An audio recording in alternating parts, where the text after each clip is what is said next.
The king in China had to manage issues related to an increased European presence in Asia. They initially only allowed the Europeans into Canton, and in 1793, the Europeans asked for more privileges, but the Chinese were not interested, and they forbade the importation of opium in 1800.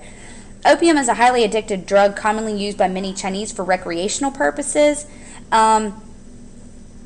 But by the 1830s, the Chinese were no longer masters of the trade market, and the Europeans had the advantage, and they wanted fewer taxes on their goods and the right to trade opium. By the 1830s, more than 30,000 chests of opium, each of which held about 150 pounds of the extract, were flowing into China. By 1839, the Chinese were desperate to stop the trade as it was damaging the health of their citizens and bringing in unwanted foreign intrusion. They burned several tons of opium in Canton, which started the Opium Wars. The British reacted by surrounding Canton, and in 1842 they defeated the Chinese. The Treaty of Nanjing, or Nanking, caused the Chinese to lose Hong Kong to the British, and the treaty forced the Chinese to open other ports to the British, and in 1844 the French and Americans had a trading presence in China as well.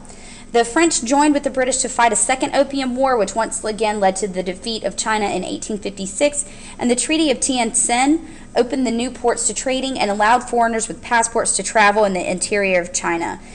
Chinese granted Christians the right to spread their own faith and own property, and in separate treaties, the United States and Russia received similar privileges. These countries created spheres of influence in China until the United States decided in the 20th century to have an open door policy with China. Local reactions.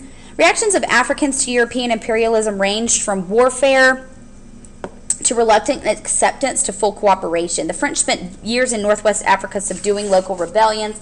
At the end of the 19th century, descendants of Dutch settlers believed that the newly arrived British were violating their property rights to land and slaves.